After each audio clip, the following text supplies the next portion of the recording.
High in the Peruvian Andes, carved into stone and shrouded in cloud, lies one of the most iconic treks on Earth, the legendary Inca Trail.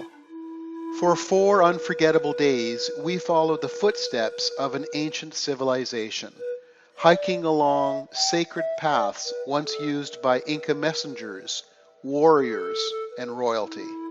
This is more than a hike, it's a journey through history, breathtaking landscapes, and personal limits, all leading to one final reward, the lost city of Machu Picchu. Here's an overview of our incredible adventure. Acclimatizing in Cusco for 4 days, we were well prepared for this hike. The red line shows the path of the train to Machu Picchu. The green line depicts the 4-day Inca Trail. Here is a 3D view of the terrain that makes up this incredible hike. The classic Inca Trail spans about 45 kilometers or 28 miles, starting at kilometer 82 near Ollantaytambo. On day 1, you ease into the journey, passing small villages and ancient ruins like Patayacta, ending your day at the Ayapata campground at 10,564 feet, a 13-kilometer hike. Day 2 will test your endurance, as you have 2 significant summits ahead of you. First, you'll need to climb to the top of Dead Women's Pass, the highest point on the trail, at 13,828 feet. Then, descend 2,000 feet for lunch, followed by a second summit of 13,100 feet, and a final descent of 1,800 feet to your second campsite at 11,270 feet. Day 2 is 16 kilometers long. Day 3 brings stunning views, cloud forests, and archaeological gems like Fuyu Patamarca and Winyewena. Your day will end just below Intipata at 9,383 feet, 10 kilometers later. Your 4th day, starting at Intipata at 9,383 feet, will start early, well before sunrise. You will hike the final stretch to reach the sun gate, Intipunku, just as the morning light reveals Machu Picchu in all of its glory. The descent from Sungate to Machu Picchu takes 45 minutes to an hour. Day 4 adds an additional 5 to 6 kilometers, completing your 4-day, 45-kilometer Inca Trail experience. It's 4 days of altitude, awe, and ancient wonder. And we captured every minute.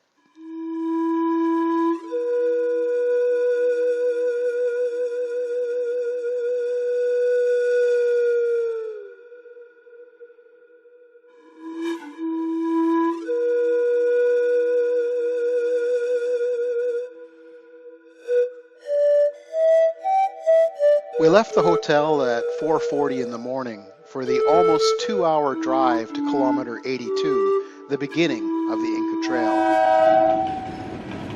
Here's the train near Ollantaytambo, taking early morning tourists to Machu Picchu. We will be taking this train back to return to this location in 4 days. Kilometer 82 is the official beginning of the classic Inca Trail. One of the first things you need to do is to cross the Urubamba River. We will be following this river for the majority of the morning.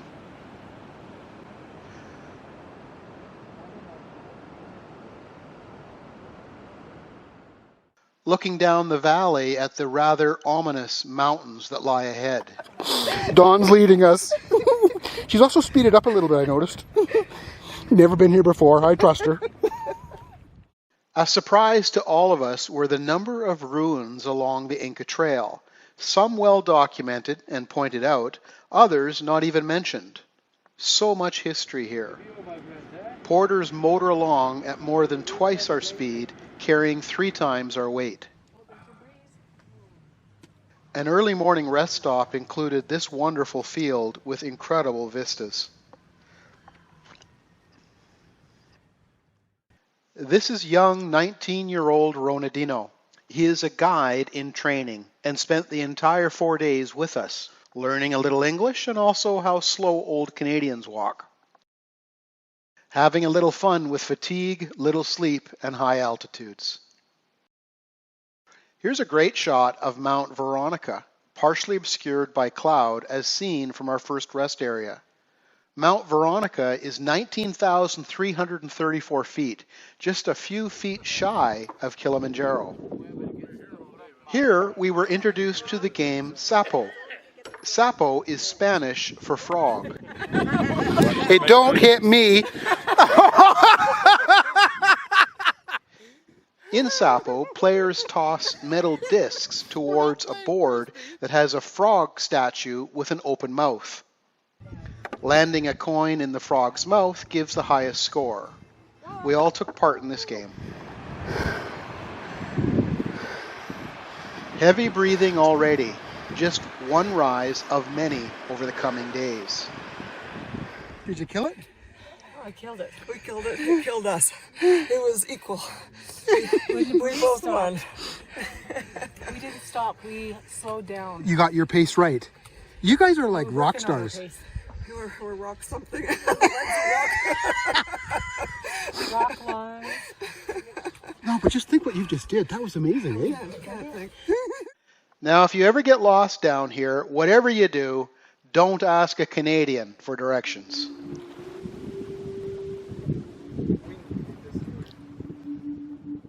Day one of the Inca Trail lies a hidden gem that most travelers pass by, Patiacta.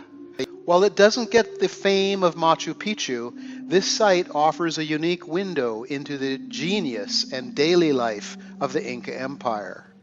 Built in the 15th century and used as a way station, a rest stop, or supply hub.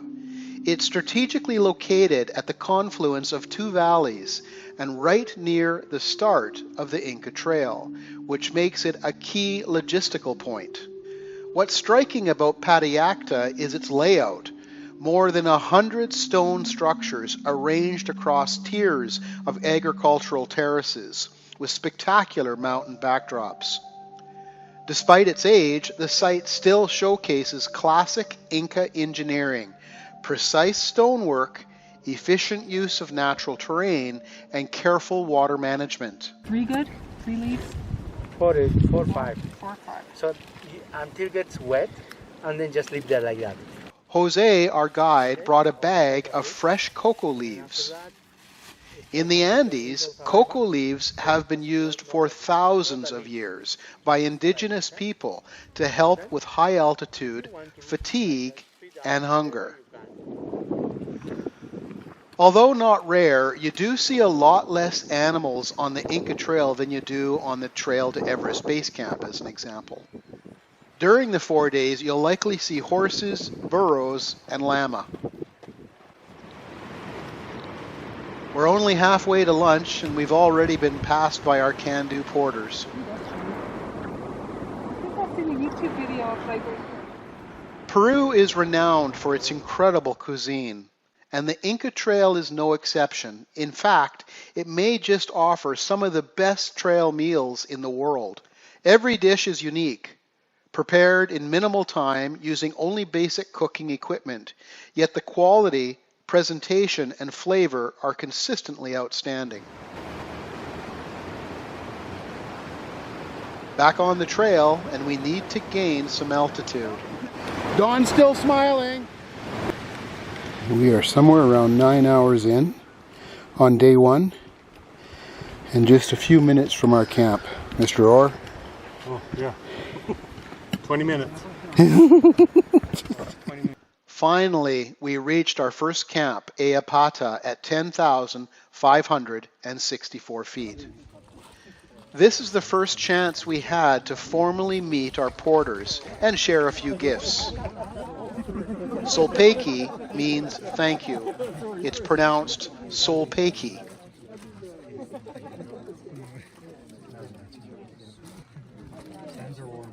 Proper attire, including dining mittens for dinner. Anybody would like Again, some vegetables? another amazing meal, including marshmallow roast. Seriously, Candid pulls out all the stops for Chicos, us. say first of all, say chipi. First of all, say sulpaiki. Everybody, sulpaiki. Supaiki. Mr. Nazario, say Mr. Nazario, guys. You know already. Mr. Nasadio. So, Mikey, Mr. Nazario. Gracias. Gracias. That is beautiful. Wow. Just before turning in, Jose came back with hot water bottles for each of us. What a beautiful end to an amazing day.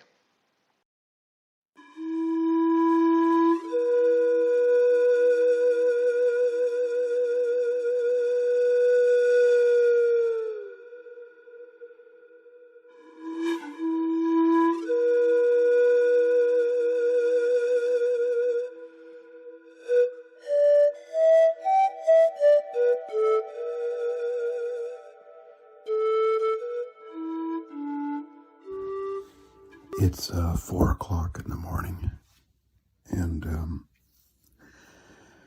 they are starting us earlier today because it is a long day and we're not the fastest on the mountain.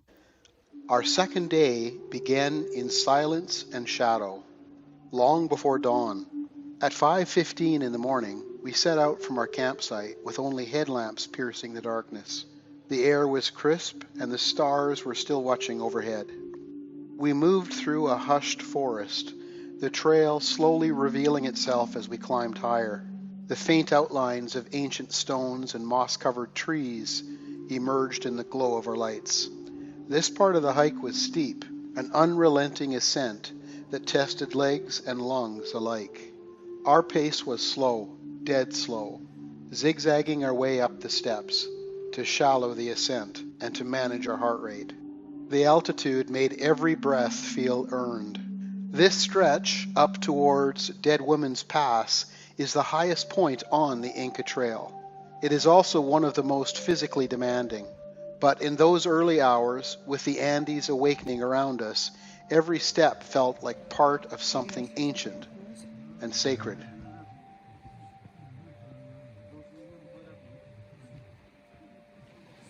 Day 2, not sure the time. We're at 12,300.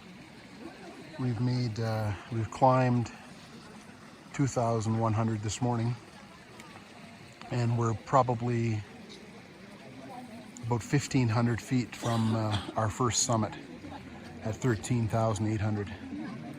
This is a national park rest area. Beautiful. Got to head up that pass. You can see the trail there. People working their way up to 13,800. And then we descend, I think, 2,000 feet for lunch. Okay, everybody. We have been climbing for 3.5 hours. We started at 10,200 feet, and we are now at 12,992 feet. Those guys are at 13,000. We only have 800 feet to beat this first summit. And look at this view. We're higher than the clouds. Oh my God, we started way down there. Oh my gosh, look at the people coming up. Wow. Hello. At 13,000 feet. Lots of energy. Not quite as much entertainment here. She's entertainment. I just follow. Okay.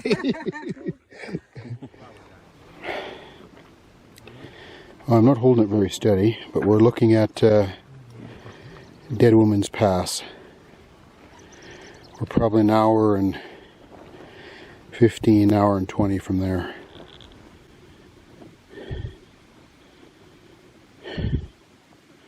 That's 13,800.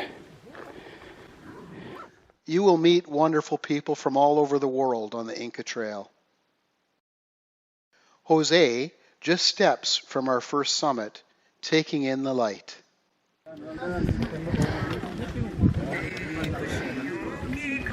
Well done, Mr. Bob. Oh, well done. Well made it. Well made it, my friend. Eh? Well made it. Well made it, my friend. 1,000 feet. Well made it. You are a champion. Well made it. Well made it, my friend. You are a champion. Well made it. Congratulations. Well done, guys. Well done, everybody. We are the champions. This Royal Canadian Air Force flag, signed by my father, has been to Everest Base Camp, the top of Mount Kilimanjaro, and now here we are at the highest point on the Inca Trail in Peru. Our contribution to Dead Woman's Pass.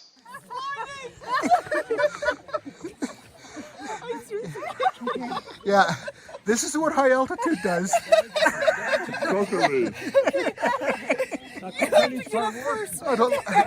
think Linda peed a little bit. Somebody told me. Okay, then I can roll. Our time at Dead Woman's Pass was limited as it was only the first summit of 2 today, and the weather was turning for the worse. We're still descending from Dead Woman's Pass. I don't know our elevation, probably still above 13. Here comes dawn, and I've lost sight of Susan, Linda, and Andy. But we've got better trail ahead. Wow, the air is positively soupy down here. Yeah, we're in cloud. No, I mean it's thicker. Oh, Dawn the trekker, first time ever to 14,000, almost 14,000. She now has an opinion. Exactly. It's like come down 1,000 feet. It's like We only come down a few hundred, but okay. my lungs are happier. Well, I think we're in cloud too. Is that everybody? I can't see who's who there. There's trekkers. Yeah, it's a different group. Our 2,000-foot descent, of which we have almost no photos, took place in steady rain and thick fog. Visibility was often near zero, with only brief moments of light breaking through. The path was made up of wet stone steps, slick and treacherous, and it felt like it would never end. I slipped and fell once. Those fleeting glimpses of light were deeply appreciated, offering short-lived comfort in an otherwise disorienting journey. Here, we're looking at our trail that will happen after lunch. This will be our second summit of the day, to just above 13,000. Okay, off that side, right there. There it is. Runquarake Ruins is a lodging place for travelers and messengers, as well as a lookout or control point given its high exposed position, with views over the valley. We will be up there in a few hours after lunch. This is absolutely amazing.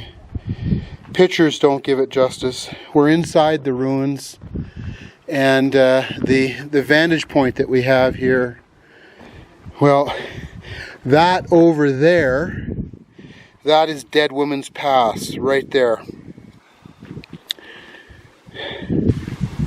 Crap, we came down that. We came down that. It's out of focus. I can't even focus on it here. Yeah. Wow. Yeah, Bob. So we came down that, had lunch down here.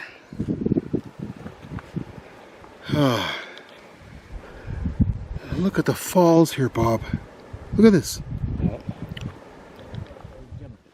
The climb from Runquarake to the Runquarake Pass stretched on for over an hour, a relentless, unyielding ascent that tested every ounce of endurance with its steady, unforgiving pull upwards.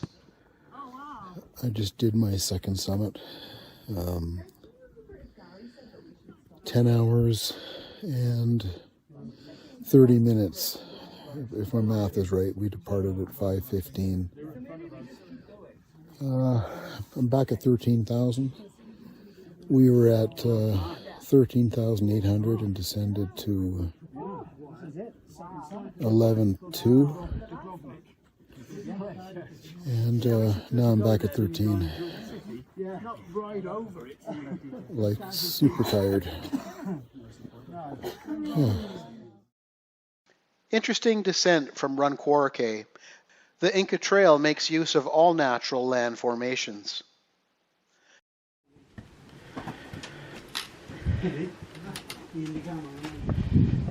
This is our second descent of the day. Don't really know where we are. This is Sayak Marca, meaning inaccessible town. We had the opportunity to explore these ruins, but after 13 hours of hiking, we all took a pass and went straight to camp. All right, and there's our campsite. Where? Right there. Right there. Oh, I was wondering if that was it. It is. Damn, it's far. Yep. It's like Kerrang, eh, Bob? Rolling into camp finally ended the longest, hardest day on the Inca Trail. 16 kilometers, almost 13 hours on our feet. Anyone who makes it to this camp has unquestionably earned it.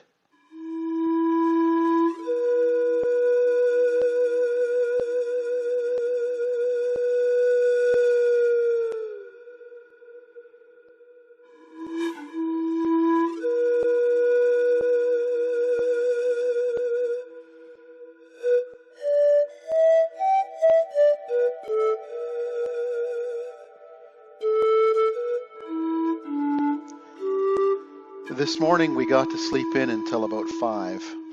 Another beautiful day on the Inca Trail. Skies clear and the temperature is crisp. Last night everyone just collapsed in bed. Very little time or energy to recap the day. It was wonderful watching life return to the trail as the sky became illuminated.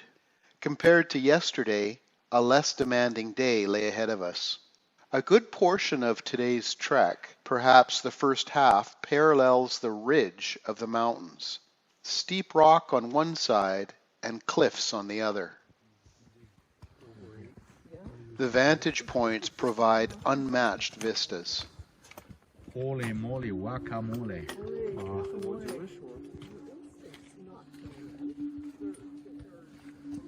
Like a day earlier, today we find even more passageways through the rocks.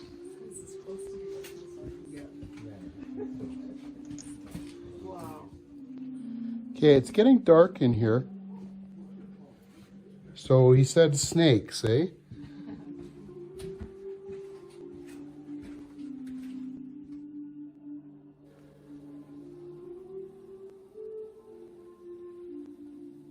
Like it's just, is it moisture coming off the trees? It's only in that one spot, though. Wow. What a place. We were falling behind, and one porter took my bag, and one porter actually held my hand and brought me down the stairs at quite a fast pace, actually. There's a hole, there's a hole. There's a flea on the speck, on the frog, on the bump, on the branch, on the log, and the hole in the bottom of the sea.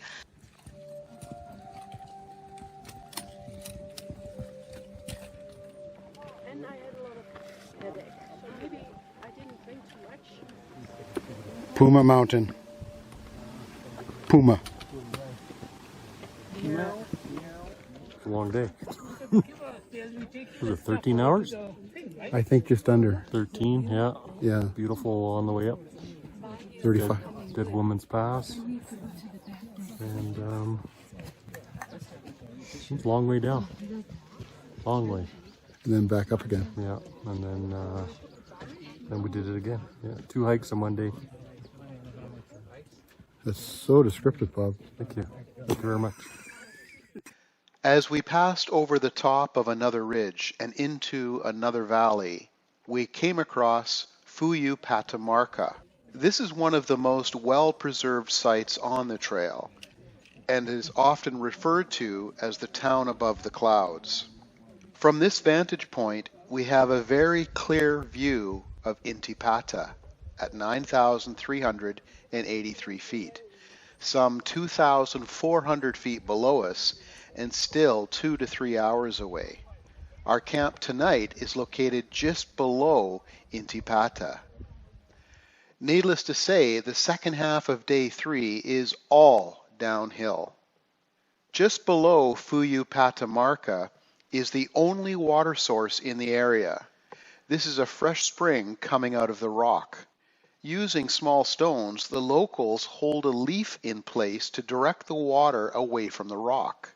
While we were there, porters were filling their pails with water for drinking and cooking, then carrying these pails back up a few hundred steps to Fuyu Patamarca.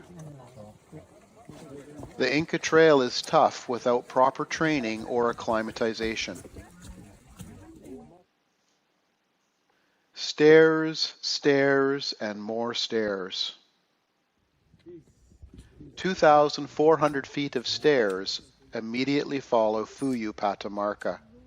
Day 3, like day 2, really does a toll on your knees. As we walk along this cliff edge, I'll tip my hat back so you can see my face. All of it's flushed. it's all about dawn. It's all about dawn.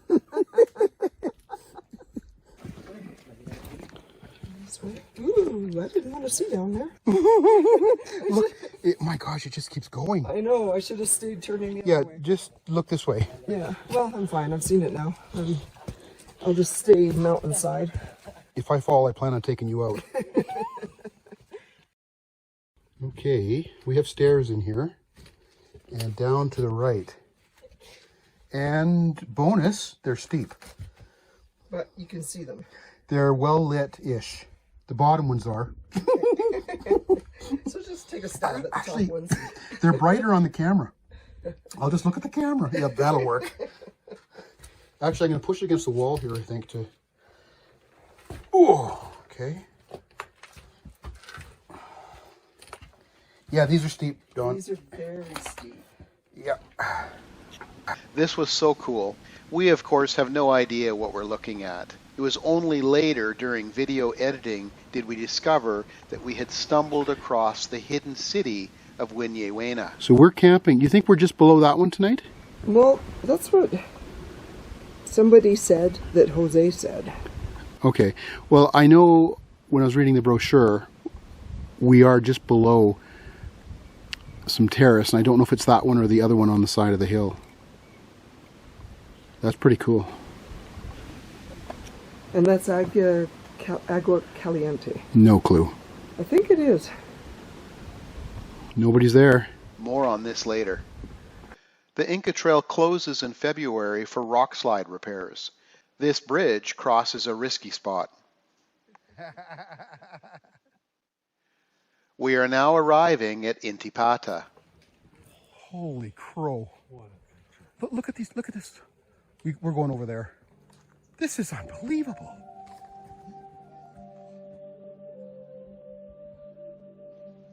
Another incredible vista. Time to stop and soak it in.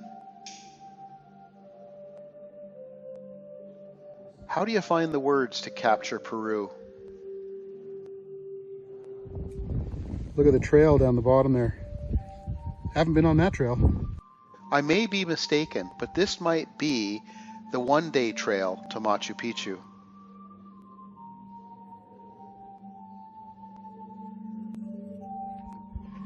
So we have to work our way down. See those people there?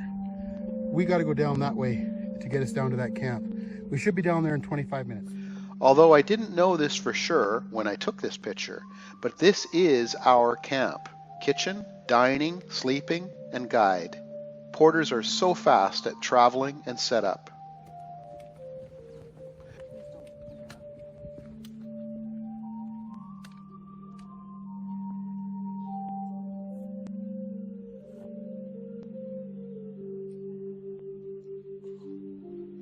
This is our campsite up on this ledge here. And we just came down from right there. Can't quite see it in the sun. Earlier today, Dawn told the cook to go to hell. Politely. She was smiling. She was smiling when she said it. Main burner is here, and all the fresh ingredients along the back wall, and the propane over here. This is the actual view from our tent. Unbelievable. Showing gratitude for all of the amazing help. At the end of our third day in the Andes, just after supper, Jose said, "I have something to show you." High in the Andes, just before the final stretch to Machu Picchu, lies a place that feels suspended between worlds, Huena, meaning forever young. Huena is a masterpiece of Inca architecture carved into a mountainside draped in jungle mist. When I first entered the natural amphitheater that cradles this site, I was stopped cold, utterly awestruck. In the silence, broken only by distant waterfalls and birdsong, you can feel the pulse of the ancient life. The ruins, small temples, ritual baths, and finely cut stone walls blend seamlessly into the landscape, as if grown there rather than built. There's a sacredness here, an intimacy that Machu Picchu doesn't quite have. Maybe it's the solitude. Maybe it's the sense of having arrived at a secret that was kept by the mountain.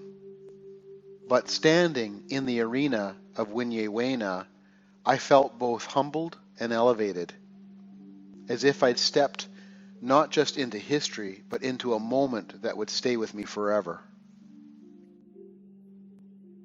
Look at that. Wow, that's I'm going to cut these really thin. Yeah.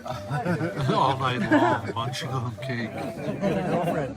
Next time I come, you better have a wife. He says he has 3 girlfriends. I talked to him. For sure, these guys, they are very, very happy. I am very, very happy. Privileges as well to be here and actually to show you a little bit of this Inca Trail. No? I'm going to translate in Quechua. Okay. I will say Supaiki.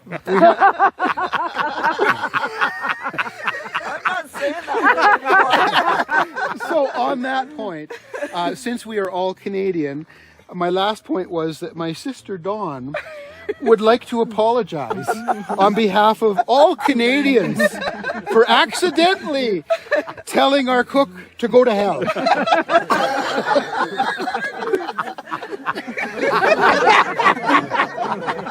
Accidentalmente, Thank you, Candid. Thank you. Thank you. Vicky. Vicky.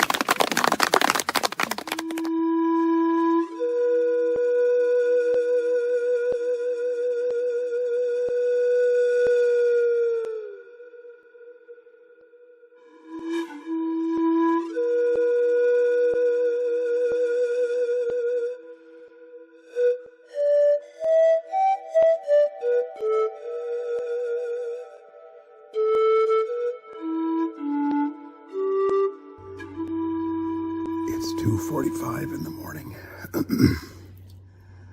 I can already hear people in the tent next to me. We have to be up at 3 this morning.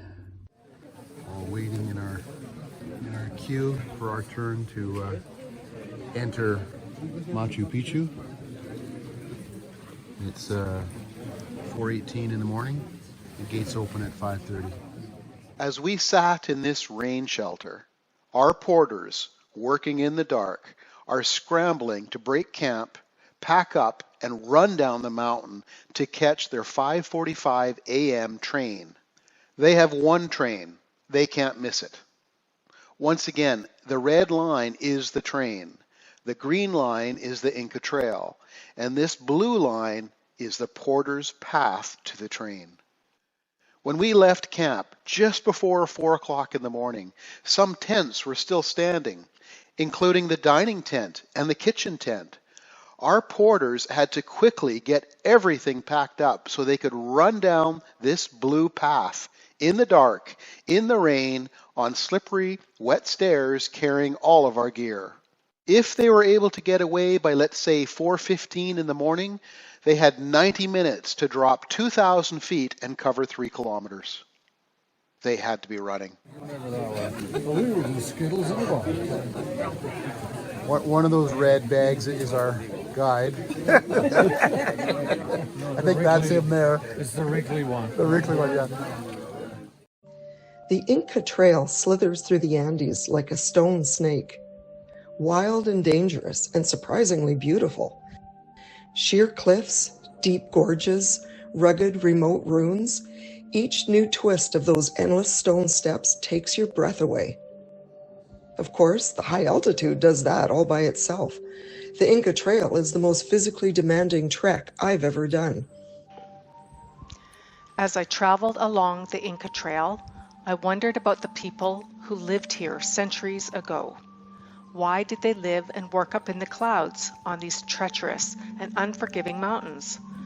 I thought the Inca civilization was lost, but no, the spirit has been passed on to the Quechuan guides and porters who so carefully guided us along the way, giving us a peek into an ancient world that yet has things that we still seek: solitude, reverence, community, and purpose.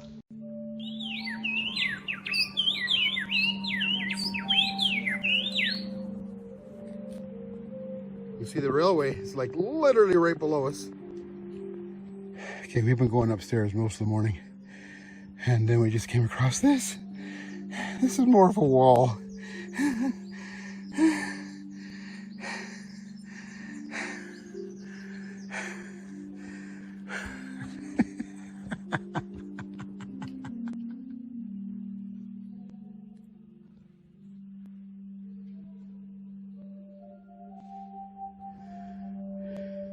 Looking good. Each step upward left me gasping for air and unsure of why I chose to do this.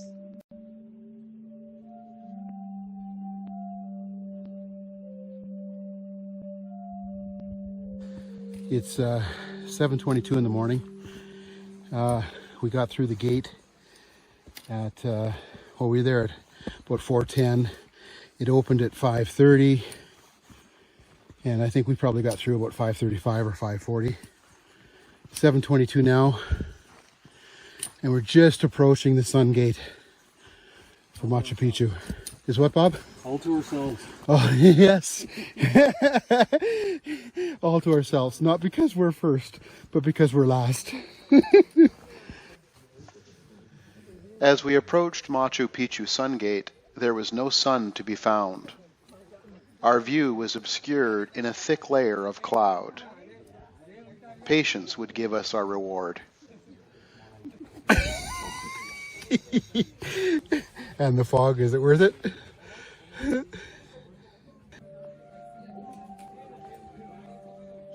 Yet, in those moments when I stopped to look around, to take in the snow-covered peaks and the layer of cloud below me, I knew the trek was worth it.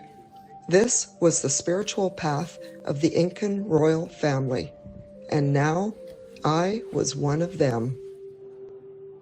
As we arrived at the Sun Gate, and I could actually see Machu Picchu in the distance, it seemed surreal, almost spiritual. I was within reach of a goal I had worked hard for. I knew that as close as Machu Picchu appeared at that point, it would still be a hike to get there. But the goal was now within reach. We approached Machu Picchu high above the ancient city, and as we descended, we came across a stone altar, a place to stop and thank the mountains for safe passage, to thank the spirits for allowing us entry into their world. We blessed the coca leaves, and Jose, our guide, laid them on the altar. I am not Incan. I am not of these mountains, and yet, now I was. We moved on from the altar, and within moments a wild turkey showed up to say hello, posing on a branch to eye us. I felt as if he were thanking us for the leaves and speaking in the language of the mountains. "You are welcome here," he seemed to say. I thanked him and moved on, grinning. A wild turkey in the Andes took the time to say hello. And I said hello back.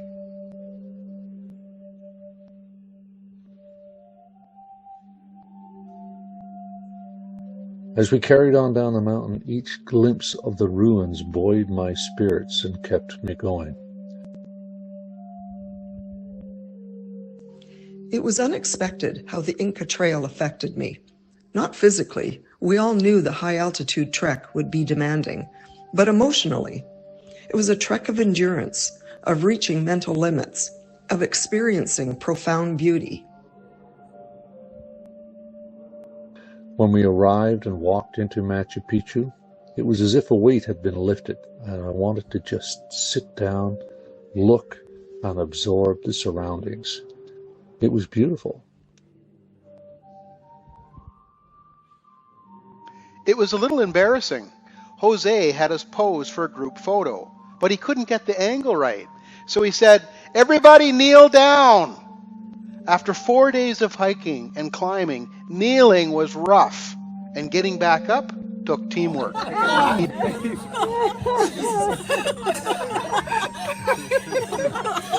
This is cool. It was time to take pictures and jostle through crowds of smelly people. I remember feeling this wasn't quite right. All these perfumed people hurrying to get their pictures taken, posing for the right photo, not bothering about the history and the amazing architecture all around them. I thought I'd walked into a photo shoot or maybe even a commercial. Where was the quiet amazement of the surroundings, the reverence for the people that created it, the spirituality? It was no easy task to get there, but the quiet of the mountains and the beauty of the scenery was amazing. It was challenging and rewarding all at once. Arriving at Machu Picchu to a herd of tourists was startling and disruptive to my calm and the reverence I felt for the area. But regardless of that, the experience has, in its own small way, changed me.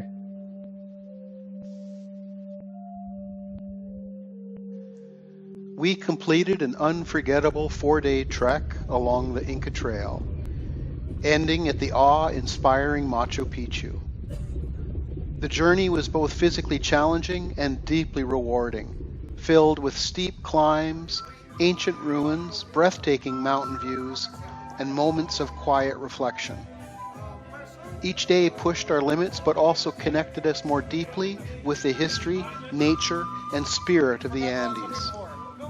To our porters, our guide, and my fellow trekkers, thank you for making this incredible experience so enjoyable.